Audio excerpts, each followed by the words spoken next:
Welcome to the Photobooth workshop. I'm Nicole. And I'm Sky. I'm so excited for this conversation, and I feel like I say that every time, but I truly, genuinely am excited every time I get to talk to you and get to talk to everyone. This is what I'm so excited for. I feel like I haven't have a general idea of what I want to do for my business in 2026, which surprise, that's what we're talking about. Business goals of 2026 and strategy for photo booth owners. But I always love conversing back and forth with you because double the ideas. Yeah.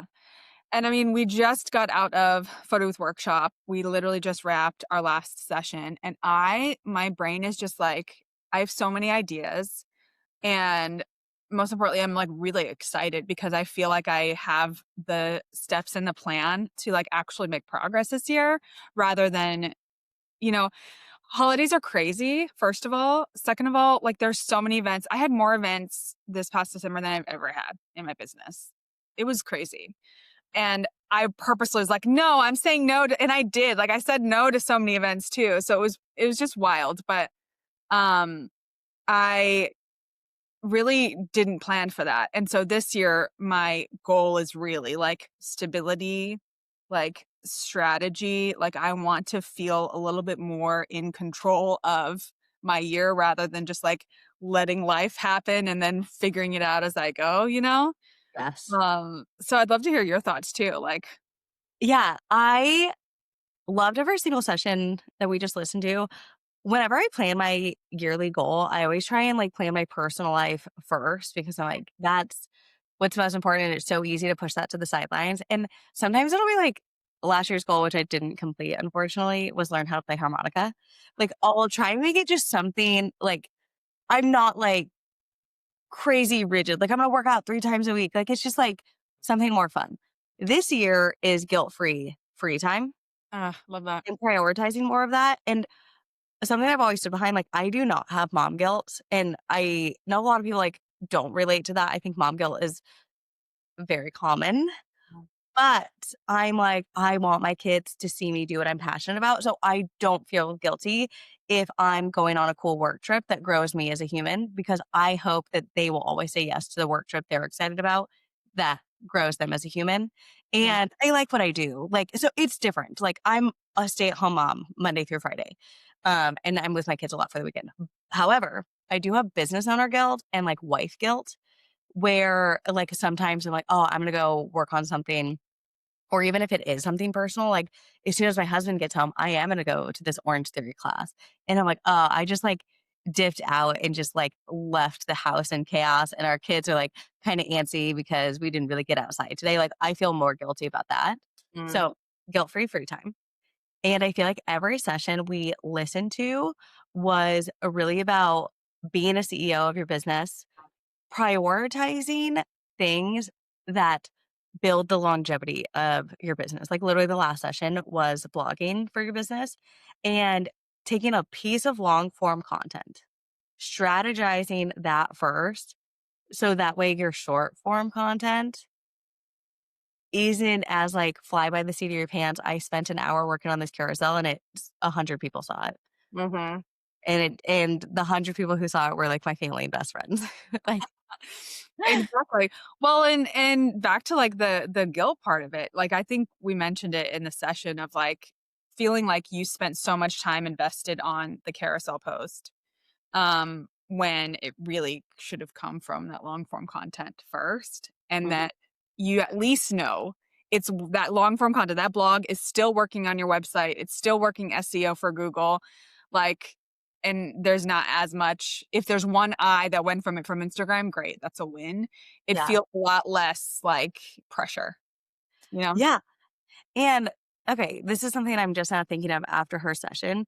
If we're thinking of a carousel gets 100 views, I'm pissed.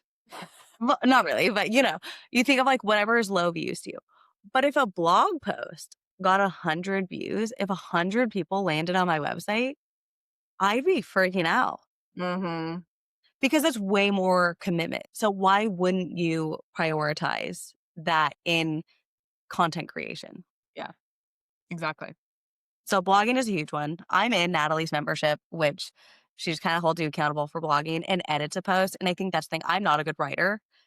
I write like I talk, which actually I don't think is that bad Oh, yeah. for like blogs and social media. But for anyone listening to this podcast or watching on YouTube, I'm a rambler. So We love help that. post those sections out of the blog post when editing. No, I love it. It's something I've thought about a lot, like writing blogs for my business, my photo booth business, because it's just seems like the logical way to have long form content for that side because I mean, photographers do it a lot. Videographers do it a lot. Like that's how they get their business. And I mean, every photographer I know has a blog where they talk about the event that they just did. And that Mhm. serves so many purposes because it allows you to the probability of that venue reshape like sharing your blog is high. Mhm. You talk about any other vendor, the probability of them sharing it is high. So Yeah. imagine like blog sharing, which means more eyes on your website. And then again on content, if you tag them in the content, like that's more. So Mhm. it's like 10xing the views on your website just Yeah. with blog. And then we learned about UTMs with Rebecca. And so you're actually able to track okay, these eyes or this conversion came from this blog, or this conversion came from my post about this blog, or from Pinterest. Like, Yeah, and if you miss it and you're like, "What the heck are UTMs?" It's literally so when you're looking at your Google Analytics, you can see like, "Oh, someone clicked on this link from wherever you were talking about it from." So, maybe a bridal show is gonna be talking about you. You wanna share the link to your business that is tagged for this bridal show. So, when people are on their site clicking over to you, that it was sent from them instead of just seeing direct links. Because if I put thephotoboothodit.com and someone clicks on it, that's just direct. So I know nothing and I'm sharing that all over the place. yeah. And like now you can actually know and you can like measure what is working, where people are finding you in your business. And once you get into the habit of creating long form content, like I did, was like, oh, this sounds like a lot of work. Like creating a piece of content and then having to like divide it in 100 different ways. But if you think about all of the time and effort and energy that goes into creating a single carousel post, and then like say you're being aggressive in your social media marketing and you're posting 5 days a week, that is so much time. Like, have you ever tracked the amount of time it takes for you to spend on a single carousel post? No, because this is the main reason why I hate Instagram because I am so nitpicky of the things that I make. Like don't even get me started. Yeah. So imagine if the idea is there and then all you have to do is like if you have a template that you find that's really pretty in Canva, like all you have to do is literally take the words and put them in the carousel template. Like it just cut your time in half and you just like 10x your exposure. Totally. So I'm really excited to try this out this year. I'm going to experiment so much this year with UTMs and blog writing and Pinterest and emails and, you know, I'm I'm most excited about long form content. Like email marketing is something that I really want to prioritize. So I love like killing two birds with one stone. So we're going to focus on blogging and email. And then I feel like when there's something that I feel really excited to create, then that can become a social media post. mhm. And just like, because social media does work. But I also love Rebecca mentions an experiment of like measuring kind of like if when you're showing your face, is that actually converting more? And I think that's really interesting in like a photo booth business. Yeah. Like it's obviously me creating the stock photos, but in a photo booth business, I don't necessarily always want people to associate me, but maybe showing faces more. Like if you're someone, well, like Kim does, she's like introducing her team Mhm. on Instagram and whatnot. So measuring like when people are seeing her team at work, are those types of things converting more than just like, here's a carousel of just output shots? Well, and that circles back to like our conversation on connection because we talked about how you can connect with people in a really authentic and personal way. And I think, social media is a connection app. Like it's how you authentically meet people where they're at. Um, Really. and so it is really important, like, I don't even think we talked about that in our I was session. just gonna say, man, we didn't even cover like it's a social platform, but I feel like so much of that social energy has been lost. Like, Yeah. you should go. Like, if your favorite venue posts something, comment on Mhm. it because you're being genuine in your connection about whatever. But then the brides who are stalking that venue, like, see your business. And they wanna cheer you on. Like, I think that's the thing, like, all of the people that I've connected with who have brought me repeat business, they're watching every story, they're liking every Instagram post because they want to support my business because they've also invested in my business, and so they want to see me succeed. And we've made that connection. I have several stories of like brides that I've worked with who have then hired me to work with their business and their companies, who Mhm. then refer me, like, and it's just this continual thing.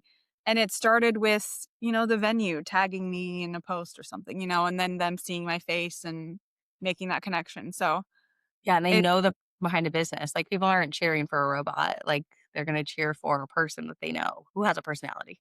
yeah, exactly. And that's how you differentiate yourself, Mhm. you know? And repeat clients because Yeah. people want you to succeed. Like, I think that's just, like, human instinct we're hoping, and I think we mentioned this in the episode, but, like, a bride is going to, like, want to have the best vendor team. Like, they're gonna be stoked when a guest is like, "Oh, you had the best photo booth." They're gonna be like, "I know I did, obviously."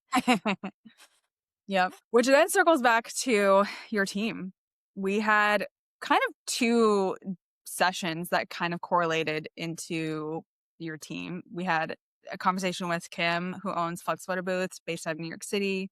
She has an incredible team. I loved her story. I loved, the very authentic and practical ways that she builds her team, celebrates her team, honors her team, serves her team. And I think you can see that when she posts social media content. Like it comes through the screen very clearly of how excited her team is to Mhm. work with the company. And that Yeah. all starts from the top, like if you are excited as the founder and you love what you do, the people that you hire to work with you are going to also like follow your lead. Yes. Her conversation, like, inspired me so much to, like, find a team in your community, build up your team, invest in your team. Like, Yeah. I don't think it happened yet, but now it has, obviously. She had her, like, Fluxmas, her team holiday party, and it was beautiful. Yeah. Like, it was so stunning and looked so fun behind the scenes, and she shared that for her whole audience to see, but, like, she really invested in her team, and I think as business owners too, maybe we think of, like, the investments we need to make in new gear and all of this, but, like, are you investing in your team? Like, I think sometimes you can think like, "Oh, I paid them," but it's like, there's so much more investing your time and your energy, and Kira talks about that too, investing the time in your team to trust you and get to know you in the beginning in the training process. Those were, like, those sessions went so well together. 100%. And they like, yeah, they said things inadvertently that like correlated and matched with each other. And I mean, so did our session with like talking about connection and the value of, building connection with your team. But Kira's was mind blowing. That was I was like, you were like, "We gotta have a conversation around HR," and I was like, "Yeah, okay." Like, that's what I wasn't as excited about it, and I think I coulda mentioned that in the call, and I hope Kiara didn't take that personally.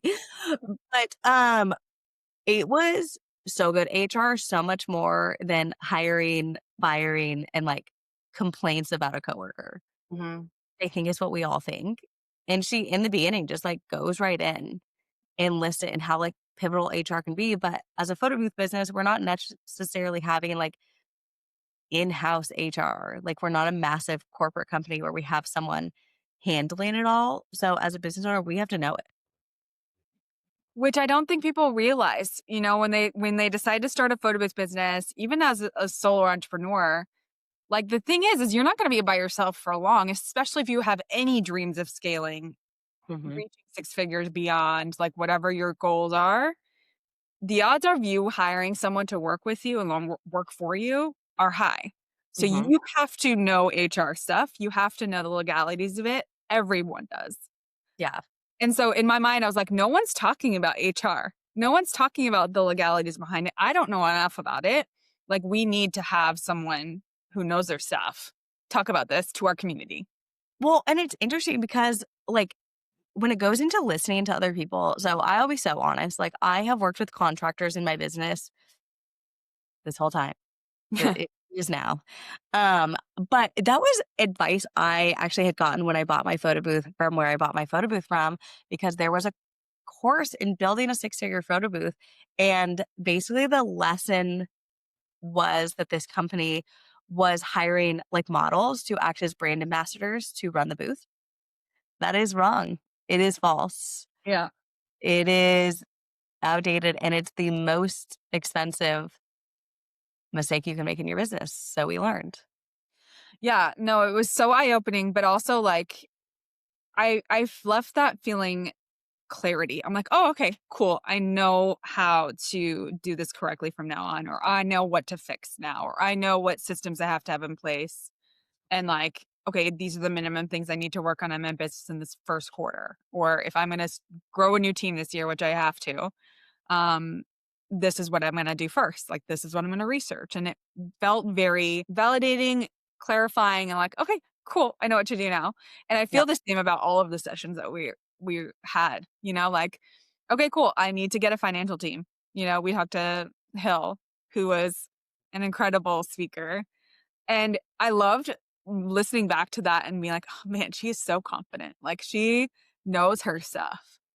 It And like makes you want to go like take action on it more because she really like speaks so confidently, like it empowers you to go do it yeah, and oh know your money. And it's like so I'm gonna say simplified, but simplified as it's like she gives you the steps to do to like know about your money, to know where it's going, to set yourself up to be stress free in the future, yeah, yeah. or not stress about finances because you understand what's going on, which 100%. I feel like it was such a good conversation because if I think as like a kid and I think of like my parents and my friends' parents, they all worked for businesses and they had like pensions and 401ks or like a lot of family in education. So they have like PERS. And you're like, oh, everyone's talking about like being so set for the future or whatever. But that is not the case, like as business owners, if you don't build that retirement, you don't have it. Like Yeah, we're also not guaranteed Social Security or whatever that fact is. Like, we're just riding on a wave of unknowns. yeah. And like, how can you best build those for your future self, for your family, for whatever life you want to have? And I think it's so easy when you're a beginner entrepreneur to just think about the here and now versus thinking about, like, what will my business look like in 2 years, 5 years, 10 years, 15 years? Do I want to build a legacy business here where I'm passing it down, Like, is that something that I'm gonna do? If so, how can I make sure that the money I'm making in my business is working for that goal? And instead of thinking of just like right here, right now, got to get the next lead. Well, how are we, you know, figuring out our finances so that there can be more leads in the future so that your business can exist in a year, you know? Yep. So it was super, super important to listen to. And I mean, I feel like I have so many action items that I'm excited to, move forward with. So like 2026 is absolutely going to be an incredible year of, like, clarity and strength and strategy. Yeah. It's like in my head, I'm like, this is like a founder CEO year in Yeah. both businesses. Like, obviously, me and Nicole run education side of things, but like in the photo booth business, which I feel like in my head, I've just like, been like, okay, we're just like coasting over there. Like, I love it. But you've heard me say this before. Like, I'm not a quitter. Like, I'm not going to shut it down. But I'm like so excited to rebuild it because all of the action things that we have to implement, like, aren't easy, but they are worth it because they are long lasting. Yeah. It's not a social media post to post for the heck of it. Mhm.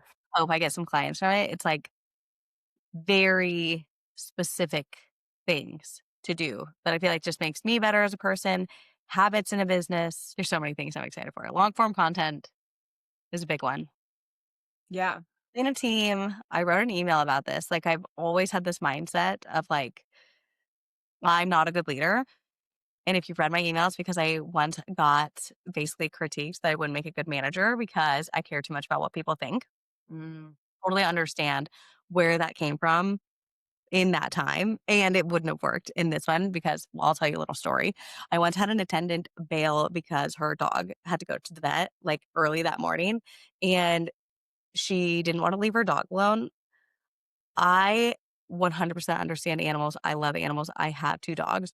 Her dog was completely fine, and her boyfriend and their whole family was home. I was already at an event 3 hours away, and her event was here in town. And so she was like, "I'm not gonna come." And I was like, "This is someone's wedding. Like, I am sorry your dog cut the little pad on his foot, but he's totally fine. The doctor sent him home." And but literally as I'm, like, fuming at my event, I'm like, "Okay, you're good." Like, there's nothing I can do about it, and I didn't even know how to have a conversation at this time, and literally this is, like, 8 years ago. I was, like, 24. I did not know how to lead a team. I didn't even know how to, like, have boundaries in that. I didn't even think to have that in a policy of, like, what to do if your dog is sick, and obviously, I'm a mom now, and I understand, like, things get sick and things can't happen. But anyhow, I just had these series of bad experiences that was like, I never wanna grow or run a team. So, I built a really good business that is very profitable, that I enjoy everything that I show up to. Like, I love the business that I built, but now I gotta do this with the team around me because it is more fun to work with people. Mhm. Does when you have people cheering for you and when you get to cheer people on, like, uh, there's a wedding planner that I work for sometimes, and I love getting together with that team. It is truly like family, and to have something that you, like, can emulate like that Yeah. in your own business, like, I hope you all treat your team so well, even if you are such a small scale business that, like, they're only working 1 event a month because, like, cheer them on because when you're doing 10 events, 15 events a month, like, they're gonna step in and be your event lead. Like, they are gonna be the people who build and wanna work through your business for you if you invest in them. Yeah. Wow, that was, like, such a ramble that just That was great. No, and I think I hope that everyone listening to this, like, I hope you also take this year to experiment, try new things, Mm, blogs to try. Like, just try new things, try and be creative. I think that was one thing from Flux too that I really admired was like she doesn't just like follow the trend that's already happening. She's constantly thinking of like what are new things that I can do to surprise my client? Like what are new ways that we can be creative in this business? And I love people like that. It's something I also try and do in my business. You do it in your business. Like we're constantly thinking of like your little like poker set for a photo booth edit. So cute. So fun. a member put that on our website and, like, immediately got a client that was like, "We want that." I was like, "Can I screenshot this post?" Like, I never get social proof stuff like that, but I was like, "Heck yes." Yeah. No, it's so cool. So creative. So new. So I'm like, people, please take this year to like stop focusing so much on what other people are doing.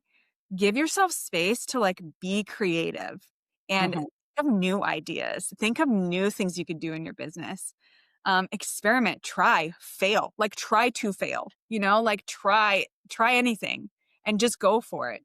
Um, and use really cool systems like UTMs to track if things are working for you and like actually see data on what's working and what's not and in all of your experiments. So, and be a lifelong learner, like I learned so much from this and I'm so grateful. Like I'm constantly learning, you're constantly learning. And like that's what we want to do with this platform, with this podcast, with Photo Booth Workshop is we're just trying to give you guys new ideas that you guys can branch off of and explode from. So if you have ideas or things you want to learn, please let us know. We want to give it to you. Yeah, I think the photo booth industry especially, like, can become I mean, I don't wanna say it's like an old industry. I don't know the wording I'm trying to use, but it has this stigma, the stereotype of what it is, and the education has kind of stayed in that. Even in the talk with Natalie, we talk about like ChatGPT and like writing a blog for you.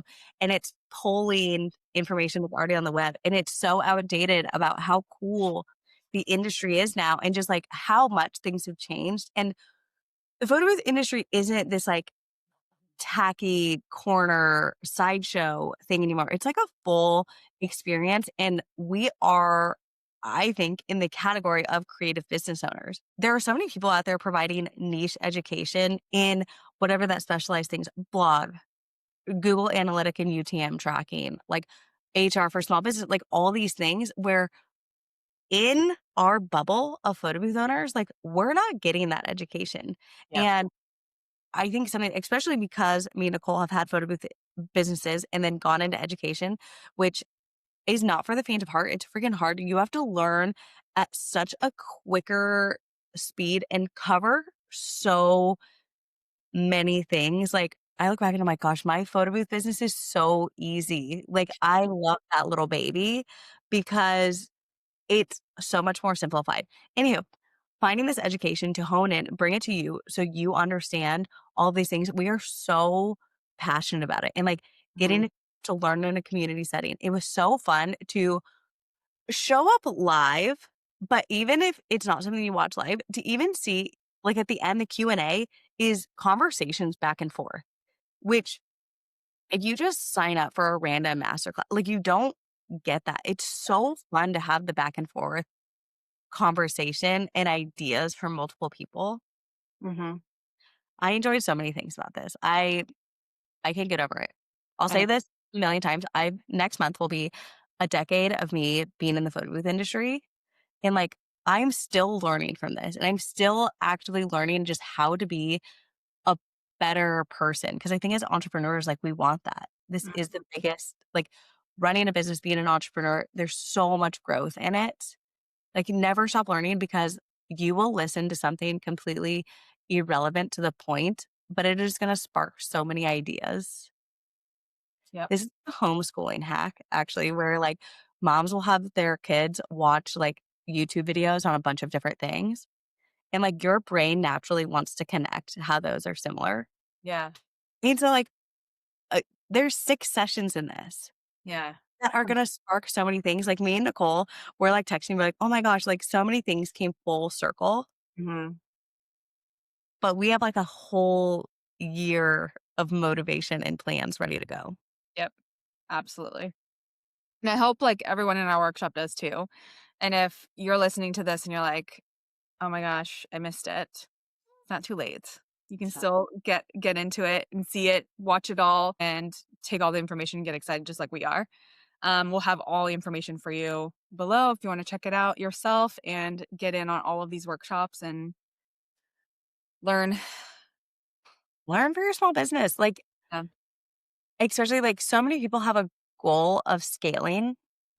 And when you wanna scale a business, like, I think actually Alex Hormozi talks about this. He's like, no matter what, you could like jump from one business to another, you will always have a wall that you hit, but you have to learn how to get past that wall. So mine is scaling a team. Like Yeah. I will never have a business that grows because I'm too afraid to be a leader and show up in that. So I have 2 amazing sessions that I will listen to multiple times this year to get inspired and do it all right. But like just learn to get out of the thing that's holding you back. Yep. Yep. 100%. I'm so excited. I'm so excited that, we've made it here. And this We was so finished fun. we finished our second workshop, and the best part about it is this time we didn't end it finally, like, we are giving you guys access to replays because we want this to live a lot longer than the 7 days that it was up live, so, we hope you guys enjoy and partake and learn and grow. And if there's a topic that you're interested in learning, please like DM us, drop a comment below, tell us something about me and Nicole is like we love the behind the scenes work to put things together for our community. So if there's something you've been dying to learn about, like we did so much research for both of the workshops, the one that we did summer of 2025 and this one January of 2026, to be like, okay, who's the best person to speak on this? Who can relate to our industry the most? Which is super fun and takes a ton of work, but like we loved doing it Yeah. for us, for you guys. Yeah, absolutely. Alright. Yeah, Okay. please give us feedback. And basically, that's what we want for the future of the podcast, for the future of workshops. Like, we need to hear from you guys. This is why we created this. We selfishly learned a lot and we're able to like pick topics that we also wanted to learn from, but it was also like topics that you guys want to learn from. So if you're listening to this and you're like, yeah, I want to grow in this specific area. I don't see a lot of this content already out there. Let us know. We want to hear. Yeah, we want to help you. Thank you guys. Hopefully we see you in there for some replays. Yeah. Happy 2026.